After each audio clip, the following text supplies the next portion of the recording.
Oke, kita mulai ya. Kali ini kita bakal bahas sesuatu yang cukup bikin garuk-garuk kepala di dunia sepak bola kita. Judulnya aja udah bikin penasaran. Paradoks Witan Sulaiman. Nah, ini dia pertanyaan utamanya. Gimana ceritanya pencetak gol andalan timnas, jagoan kita semua, malah jadi penghangat bangku cadangan di klubnya sendiri? Aneh kan? Ini yang bakal kita bedah tuntas. Jadi, bisa dibilang ini cerita tentang seorang pemain yang seolah-olah punya dua identitas. Kayak superhero gitu. Kalau pakai seragam merah putih, dia jadi pahlawan. Tapi pas balik ke klub, kekuatannya seolah-olah hilang. Yuk kita telusuri dua sisi kehidupannya ini. Oke, kita masuk bagian pertama. Kita sebut aja fenomenanya ini paradoks Witan. Kenapa? Ya karena performanya itu beda banget antara pas main buat negara dan main buat klub. Lihat deh perbandingannya, kontras banget kan? Di kiri, buat negara, dia itu pahlawan nasional, starter nggak tergantikan, jago bikin gol. Nah di kanal buat klub ceritanya lain, cuma jadi sang pengganti susah banget dapat menit main. Ini dia inti masalahnya. Oke, untuk bisa ngerti paradoks ini, kita harus mundur sedikit. Kita perlu kenal dulu siapa Witan Sulaiman dari akarnya. Perjalanannya ini dimulai jauh dari kota Palu. Jadi Witan ini lahir di Palu 8 Oktober 2001. Posisinya pemain sayap, winger yang lincah dan punya skill mumpuni. Bakatnya itu udah kelihatan dari kecil banget. Bukan cuma untung-untungan, tapi emang hasil kerja keras yang ngebawa dia dari Palu ke panggung yang jauh lebih besar.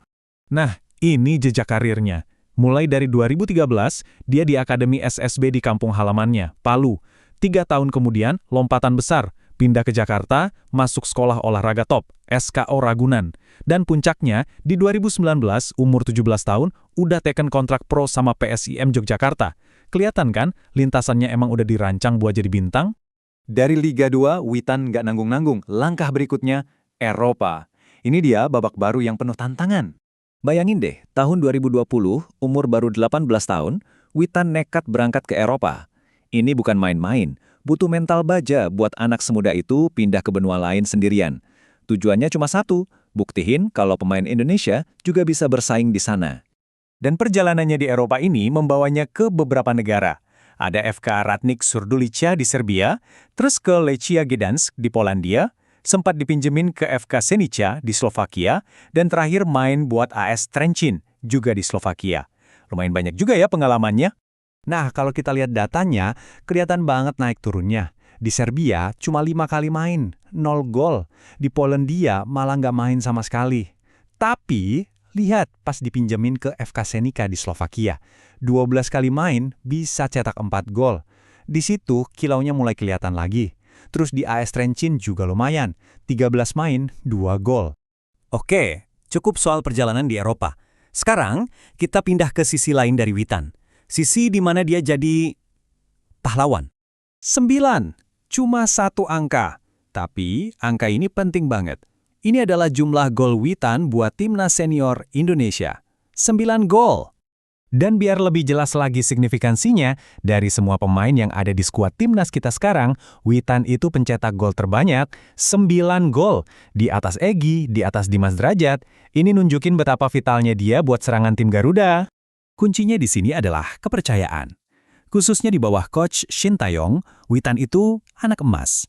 Dia selalu jadi pilihan utama, pemain yang dipercaya penuh. Posisinya di timnas itu hampir nggak tergantikan. Nah, ingat-ingat poin ini ya, karena ini penting banget buat ngebahas paradoksnya. Nah, setelah lihat betapa gemilangnya dia di timnas, sekarang kita balik lagi ke masalah utama. Teka-teki di level klub. Tahun 2023, Witan pulang kampung. Dia gabung sama klub raksasa, Persija Jakarta. Ekspektasinya tinggi banget dong. Harusnya ini jadi panggung pembuktian. Tapi realitanya kepulangannya ini nggak semulus yang dibayangkan. Grafik ini nunjukin masalahnya dengan jelas. Musim pertama di Persija, 18 penampilan, 3 gol. Oke lah. Tapi lihat musim berikutnya, 28 penampilan, cuma 1 gol. Musim setelahnya, 16 penampilan, juga cuma 1 gol.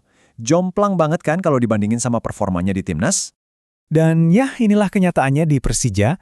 Dia susah banget nemuin performa terbaiknya. Menit mainnya juga nggak konsisten, lebih sering jadi pemain pengganti ketimbang starter. Padahal di timnas, dia itu pilihan utama. Kebayangkan gimana pengaruhnya ke mental dan ritme mainnya?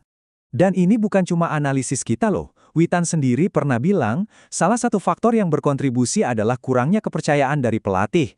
Nah, ini pengakuan langsung dari dia. Jadi, faktor kepercayaan dari pelatih itu emang krusial banget buat dia. Jadi apa dong yang bisa ngejelasin paradoks ini? Kayaknya sih kombinasi banyak hal ya. Pertama, filosofi pelatih dan sistem taktik yang beda. Kedua, kepercayaan dari pelatih timnas itu nggak tergoyahkan, beda sama di klub. Ketiga, tekanan main di klub besar kayak Persija itu gede banget. Dan terakhir, ini siklus. Kurang menit main bikin gak pede bikin performa turun. Masuk akal kan?